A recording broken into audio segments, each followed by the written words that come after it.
네, 오늘 설교의 제목은 모를 수는 있지만 신뢰할 수는 있다. 모를 수는 있지만 신뢰할 수는 있다라는 제목으로 오늘 32장 전체의 말씀을 같이 나누도록 하겠습니다. 여러분, 잘 익은 대추를 이렇게 하나를 보신 적들이 다 있지요. 잘 익은 대추를 이렇게 보면 참 반들반들하고 또 이렇게 그 표면이 매끄러워 보이고 참 먹고 싶을 만큼 탐스럽고 아름답게 이렇게 보입니다. 그러나 그런 대추의 한 알의 열매가 그런 탐스러운 모습을 가지기까지는 꽤 많은 시간이, 기다림의 시간이 필요한 법이죠. 많은 인내의 시간과 또 기다림의 시간을 통해서 그렇게 탐스러운 열매로 탄생되는 것입니다. 이러한 내용에 있어서 장석주 시인이 대추 한 알이라는 시를 지었는데요. 그 내용을 제가 읽어드리겠습니다. 같이 한번 들어보시죠. 적에 저절로 붉어질 리는 없다. 저 안에 태풍 몇 개, 저 안에 천둥 몇 개, 저 안에 번개 몇 개가 들어서서 붉게 익히는 것일 게다. 적에 저 혼자 둥그러질 리는 없다. 저 안에 무설이 내리는 몇 밤, 저 안에 땡볕 한 달, 저 안에 초승달 몇 날이 들어서서 둥글게 만드는 것일 게다. 대추야, 너는 세상과 통하였구나. 이렇게 아름다운 대추 한 알이 만들어지는 것은 이렇게 저절로 거저 얻어지는 것이 아닙니다. 우리가 익히 알듯이 어떤 그 과정에 많은 일이 일어나죠. 근데 이것이 마치 꼭 우리의 인생과 같습니다. 우리의 인생을 보면 인생이 하나의 과정과 같죠. 천국에서 주님을 만나볼 때까지 그 결승점에 골이 날 때까지 걸어가야 하는 우리의 인생은 하나의 과정이요, 기다림의 과정이요, 또 견뎌내야 하는 그런 과정과 같습니다. 마치 우리 인생은 광야의 길을 걸어가는 과정 같습니다. 대추 한 알이 둥글고 붉게 익히기까지 견뎌냄과 기다림이라는 과정을 보내야 하는 것처럼 우리 인생길의 과정도 몇 번의 천둥을 맞고 몇 번의 태풍을 맞고 또 다음번에 몇 번의 번개가 나에게 또 올지 모르는 그런 과정의 시간이 바로 우리들의 인생입니다. 그러나 한 가지 중요한 사실은 우리 그리스도인들은 그 천둥 몇 개와 그리고 그 번개 그리고 그 태풍 몇 개를 맞고 났을 때 우리를 둥글둥글한 대추처럼, 우리를 탐스러운 대추처럼 빚어가시고 만들어주시는 예수님이 함께 하심인 줄 믿습니다. 그래서 우리는 그 과정의 시간을 견뎌낼 수 있는 것입니다. 왜냐하면 내가 번개를 몇 번 맞았다 할지라도, 앞으로 또 어떤 태풍이 나에게 올지라도 그것은 과정이기 때문이죠.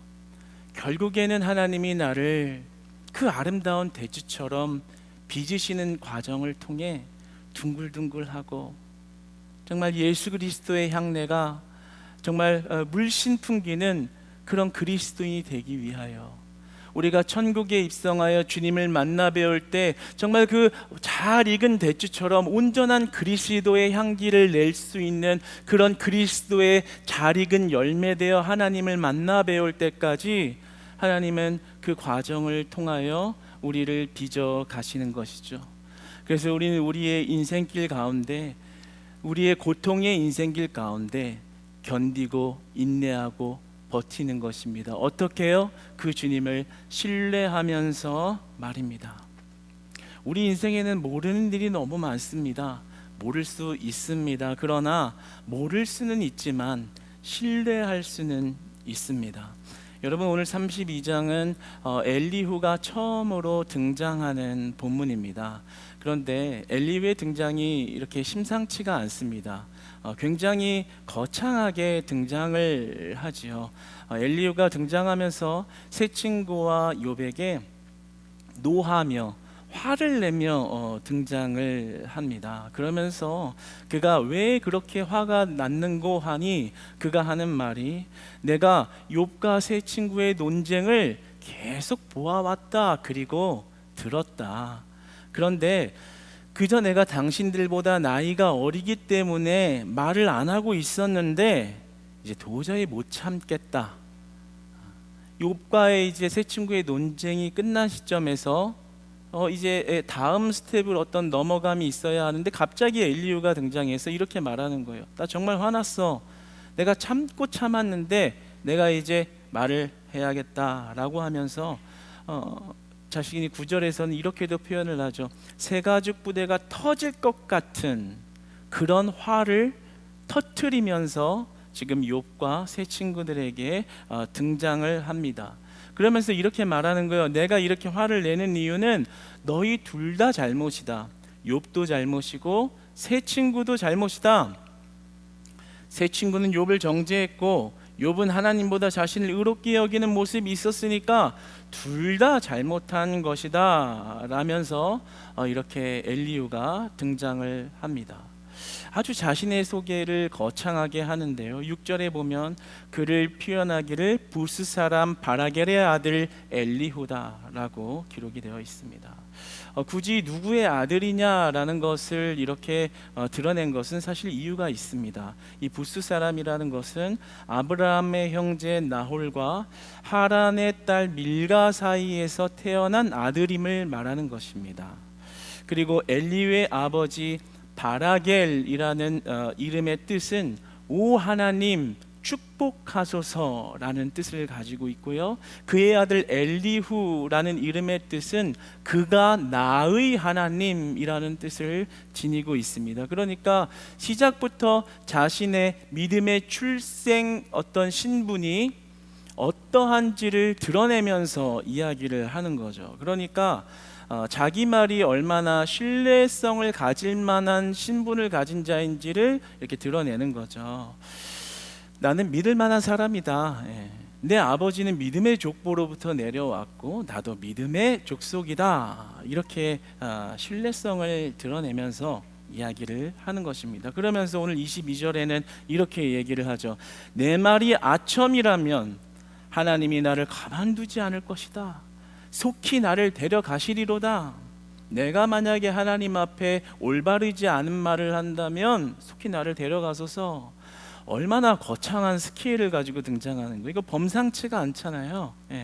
그렇게 엄청난 시작을 열어가는데요. 그런데 이 소개에 문제점이 있습니다. 오늘 본문 8절로 10절까지의 말씀을 합독해서 한번 읽어보겠습니다. 시작. 그러나 사람의 속에는 영이 있고 전능자의 숨결이 사람에게 깨달음을 주시나니 어른이라고 지혜롭거나 노인이라고 정의를 깨닫는 것이 아니니라. 그러므로 내가 말하노니 내 말을 들으라. 나도 내 의견을 말하리라. 아멘. 지금 이 엘리후의 말에 문제점이 있다는 것을 이 본문에서 확인할 수 있습니다. 지금 뭐라고 말하나요? 8절에 보면 사람의 속에는 영이 있다. 이것을 원어적으로 보면 성령을 이야기하는 것이거든요. 그러니까 성령을 통해서 내가 깨달음을 얻어 10절에 보면 그러므로 내가 말하노니 내 말을 들으라. 내 의견을 말한다. 이렇게 이야기하는 거예요. 그러니까 지금 엘리후가 뭐라고 얘기하는 거예요? 나는 내가 어떤 내 지식을 가지고서 너희들한테 말하는 거 아니야. 똑바로 내 말을 새겨들어. 내 말은 성령이 임해서 그 성령의 깨달음으로 말하는 것. 그러니까 신적 계시를 너희에게 드러내는 것이니 너희는 내 말과 의견을 들을 것이다. 이렇게 이야기하는 겁니다.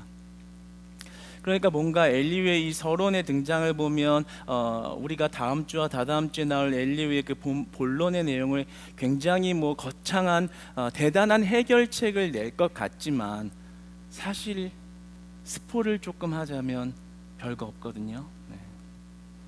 실망스러운 말들만 하거든요. 바로 이게 문제라는 거예요. 사실 오늘 구절에 보면 어른이라고 지혜롭거나 노인이라고 정의를 깨닫는 것이 아니니라, 지금 엘리바스와 그 세 친구들을 향해서 이야기하는 거거든요. 너희들 나이 많다고 지혜로운 게 아니야, 성령의 깨달음으로 말하는 것이 진짜 백이야, 이렇게 이야기하는데, 사실은 우리가 전에 엘리바스의 논쟁 가운데 보면 엘리바스 역시도 자기가 신적 권위를 가지고서 말하는 거다, 이렇게 이야기를 해요. 그러니까 사실 우리가 하나님의 영으로 그리고 진리의 말씀으로 말한다고 말하지만 내 말을 하고 있는 것이 있다라는 거예요. 이렇게 말하죠. 내가 말하노니 내 말을 들으라. 뒤에 가면 사실 대단한 해법을 이야기하지 못하고 그 세 친구가 욥을 비난하고 정죄했듯이 엘리후도 비슷하게 욥을 정죄하는 모습으로 진행하고 마침표를 찍게 됩니다. 그러니까 이 엘리후 역시도 진리의 사실과 그 이름을 들어서 말했지만 결국에는 욥을 또 훈계하고 책망하는 수준에 머물러 있는 그런 한계성을 지닌 모습을 보게 됩니다. 그런데 이 모습이 우리 신앙생활의 모습과 매우 비슷합니다. 특히나 신앙생활을 오래 한 사람일수록, 신앙생활을 많이 한 사람일수록 더 엘리후와 같은 모습이 많이 들어있는 것 같아요. 내가 배워온 신앙, 내가 배워온 경험, 내가 배운 지식을 가지고서 다른 사람을 훈계하고 책망하는 거죠. 때로는 하나님의 이름을 들어서 성경의 말씀을 들어서 말하고 훈계합니다. 저도 그런 거 많이 봤거든요. 신앙생활 오래 하신 분들이 젊은 사람들한테 한 6개월에서 한 1년 지켜보다가 마치 오늘 엘리후처럼 이렇게 주로 말하세요. 내가 그동안에 많이 지켜봤는데 엘리후가 마치 세 친구와 욥의 논쟁 가운데 함구하고 그것을 지켜보다가 분노를 터뜨리는 것처럼 내가 그동안에 이렇게 지켜와 봤는데 이런 모습들이 아니야, 틀린 거야. 근데 막상 들어보면 뭐 대단한 이런 복음의 어떤 실제적인 내용이나 또는 그를 향한 사랑하는 마음보다는 그저 그의 잘못을 꼬집어내서 고쳐야 한다. 근데 그렇다고 성경의 기준에 딱 들어맞는 뭐 그런 것도 아니에요. 그냥 자기가 배워온 자기의 주관적인 어떤 경험과 답습과 학습을 통해서 만들어진 자기의 신학이죠. 그래서 그런 것을 보면 참 안타깝다는 마음이 듭니다. 때로는 하나님의 이름을 빌려서, 때로는 내가 하나님께 기도했더니 이랬다 라면서 다른 사람들의 마음을 굉장히 후벼파고 아프게 하고 상처 주는 사람들이 너무나도 많아요. 그런데 오늘 엘리후가 그러했다라는 거죠. 시작을 거창하게 가잖아요. 나는 성령의 영을 깨달음으로 내가 말하니 말 들어. 그렇지만 그 말 속에 큰 어떤 욥이 계속 경험해오는 정말 이 고통의 원인과 답을 찾지 못하는데 해결책을 제시해 주지는 못합니다. 그러니까 다시 돌아가면 욥의 말이 맞는 거예요. 욥은 28장 28절에서 이렇게 말했잖아요. 또 사람에게 말씀하셨도다. 보라, 주를 경외함이 지혜요 악을 떠남이 명철이니라. 자기의 생각과 신앙에 이렇게 충만해서 말하는 것보다도 우리의 지혜와 지식의 근원이 하나님께 있다. 하나님을 경외함이 온전한 지혜다. 하나님께만 참 지혜가 있다라는 것을 욥은 알고 있었습니다. 여러분, 참 지혜는 하나님께만 있는 줄 믿으시기 바랍니다. 그렇기 때문에요, 결국에 우리가 이 하나님의 지혜를 인간의 지혜로 이해할 수 없다라는 것을 인지하고 살아야 돼요. 내가 아무리 많이 알아도요, 내가 아무리 많이 알고 있어도요, 하나님의 뜻을 다 헤아릴 수 없는 것입니다. 그렇기 때문에 함부로 판단할 수도 없는 거예요. 그래서 저는 어떤 성도님들이나 어떤 청년들과 이런 대화 속에서 문제를 발견하고, 그러니까 그 사람의 삶의 문제를 발견하고 하나님 앞에 우리가 이걸 어떻게 해결해 나아가야 할까라는 이런 이야기를 나누게 되면, 이러이러하니까 이렇게 해, 이거니까 이거야 라고 이야기하지 않아요. 여러 가지 성경의 해석과 방법들이 무한하게 열려 있고, 그것을 내가 하나가 맞다라고 말할 수 없는 것들이 훨씬 많기 때문에, 뭐 때로는 정의할 수 있는 것들이 있기는 하지만, 그래도 좀 더 조심스럽게, 이렇게 이야기해. 우리 하나님의 뜻이 어디에 있는지 더 무릎 꿇어보자. 하나님이 어떻게 인도하실지 모르지만 내 방법으로 하려는 것 조금 멈추고 더 기도해보자. 그리고 말씀에 조금 더 귀 기울여 보자. 그리고 하나님 음성에 맞추어 한 걸음 한 걸음 걸어가 보자. 함부로 내가 아는 지식으로 이러니 이렇다, 내가 성령을 깨달았더니 내가 공부를 많이 해서 내가 아는 지식이 이거니까 이대로 해 라고 말할 수 없다라는 거죠. 오늘 엘리후의 모습에서, 그 거창한 등장 속에서 엘리후의 신앙적 문제와 교만이 보이지 않나요? 그러나 우리가 그럴 수 있다는 점을 분명히 기억해야 할 것입니다. 그러므로 우리는 하나님의 지혜를 인간의 지혜로 다 알 수 없다. 그러므로 우리는 침묵과 인내로 하나님을 신뢰하며 살아가는 것이 인간의 본분이라는 것을 깨달아야 합니다. 우리가 정답을 알 수 없는 인생의 과정을 보낼 때 침묵과 인내로 하나님을 끝까지 신뢰하는 겁니다. 여러분, 하나님을 온전히 믿을 수 있는 그런 믿음을 굳건히 지키시기를 축복합니다. 때로 의심되잖아요, 그렇죠? 하나님, 나는 이 욥처럼 나에게 주신 고통 이해가 안 되는데요. 툴툴거리면서 의심하기도 하죠. 예수님이 베드로에게 이렇게 이야기하죠. 야, 물 위를 걸어보아라. 걸어서 나에게 와보라.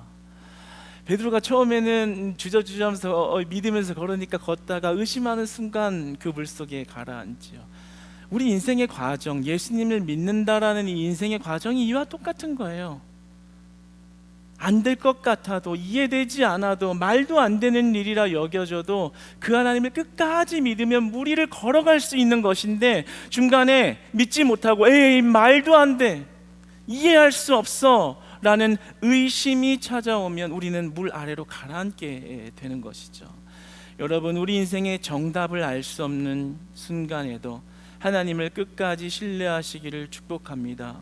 여러분, 교회 공동체와 가정 공동체의 분열이 왜 일어날까요? 바로 엘리와 같은 마음으로 서로를 대하기 때문입니다. 야, 내가 잘 알아, 너 내 말 좀 들어, 너 틀렸어 라는 그런 마음을 가지고 있기 때문에, 때로는 말로 하지 않지만 속으로 판단하고 그를 선입견을 가지고 선을 긋고 있기 때문에 하나됨이 이루어질 수 없는 거예요. 가정도 마찬가지고요, 그리고 교회 공동체도 마찬가지입니다.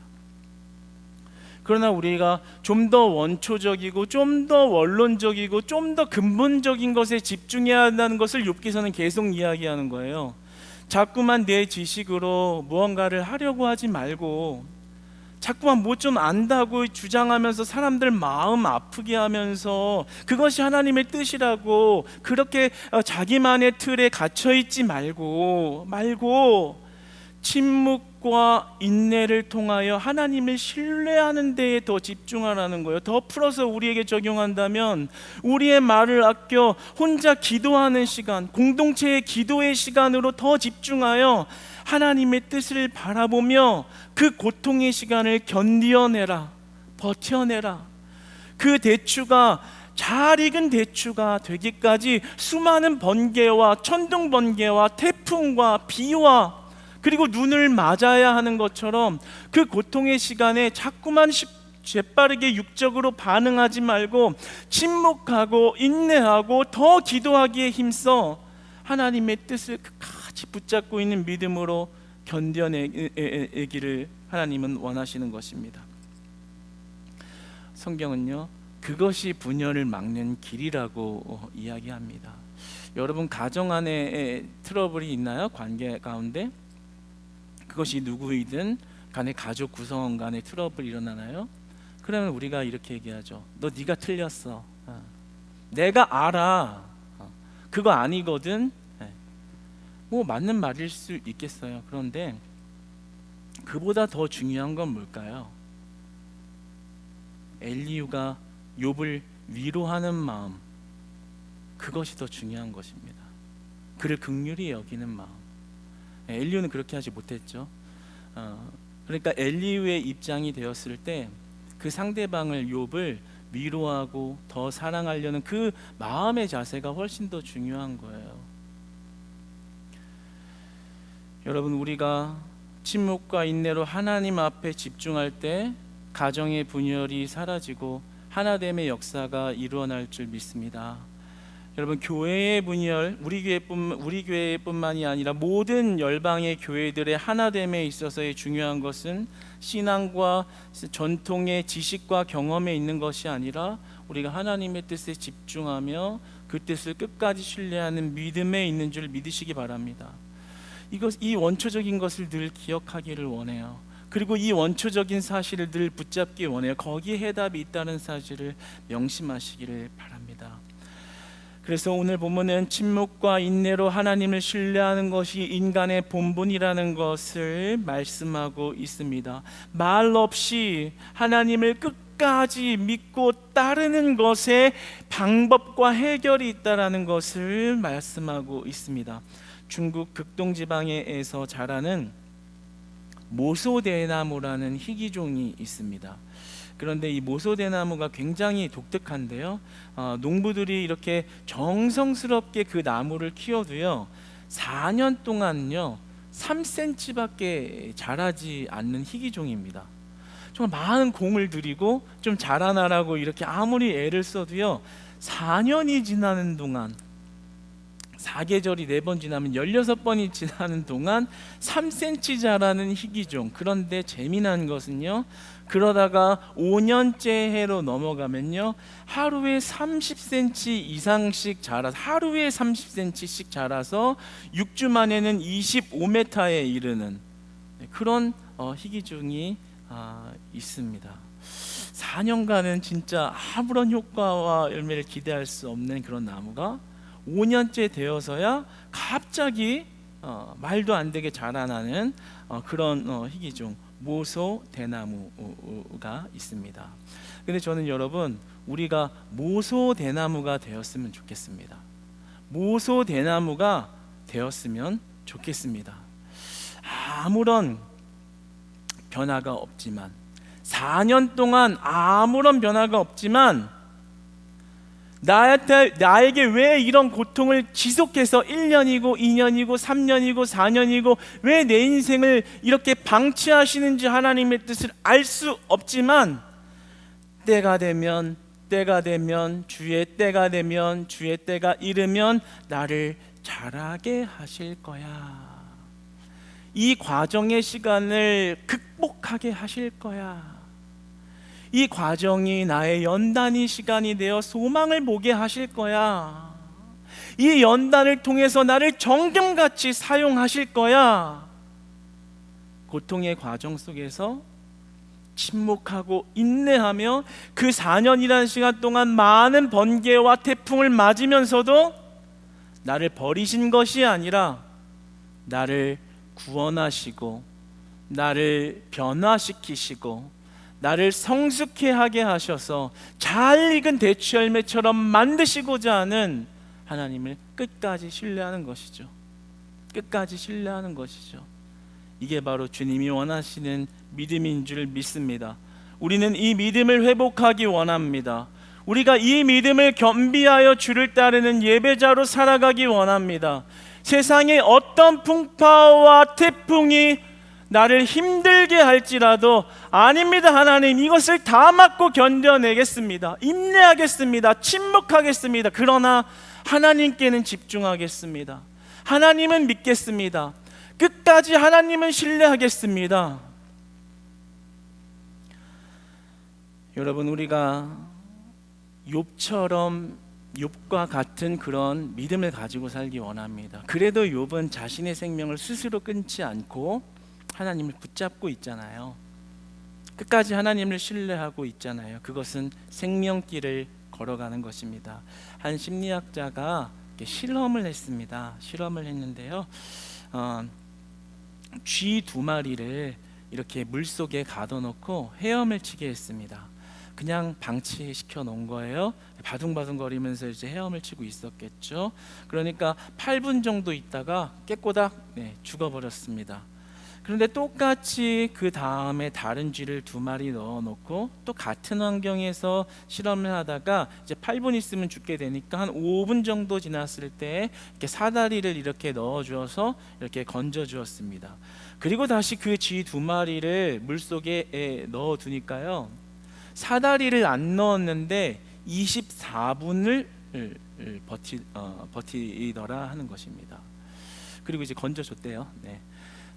그러니까 아까 전에 그냥 넣었을 때는 8분밖에 못 버텼던 쥐가 사다리라는 소망을 한번 경험하고 나니까 24분, 8분의 3배 가량을 더 살더라라는 것이죠. 여러분, 우리 믿음이 바로 이런 것 같아요.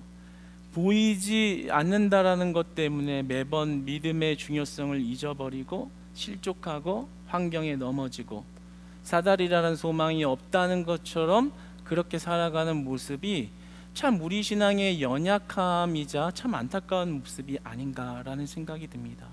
그러나 믿음이라는 것은 무엇이겠어요?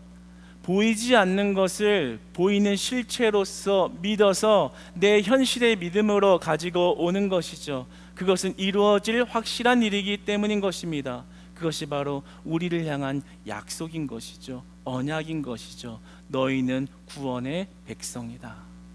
너희는 구원의 아들이다. 구원의 딸이다. 너는 반드시 영생을 나와 함께 낙원에서 누리리라. 그 약속을 보이지 않지만 믿는 것입니다.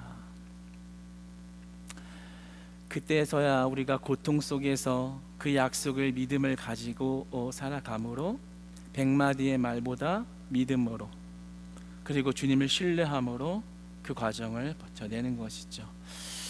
여러분, 그러므로 그러한 믿음을 지닌 자들은 죽음 속에서 생명길을 걸어가는 자들인 것입니다. 여러분, 지금 그 길이 어렵다고 생각하시나요? 그러나 예수님이라는 소망을 붙잡으면 그 고통 속의 길에서 생명길을 걷는 것임을 믿으시기 바랍니다. 그 여러분 고통의 현장에서요, 생명길이 보여지시기를 축복합니다. 하나님, 나를 연단시키시지만 내가 걷고 있는 길이 생명길이군요. 이 터널의 과정을 건너서 나를 잘 빚어 온전한 그리스도의 향내내어 나를 반겨주시고자 하는 하나님의 은혜가 내 삶을 둘러싸고 있습니다. 우리가 바라는 것의 실체, 바로 예수 그리스도이심을 믿습니다. 사랑하는 여러분, 우리가 어떠한 상황 가운데서도 하나님을 침묵 가운데 신뢰하는, 인내함으로 신뢰하는 믿음 잃지 않고요, 그 모든 것들을 감당하게 하신 하나님의 은혜로 버티고 살아내고 승리하시기를 주님 안에서 축복합니다.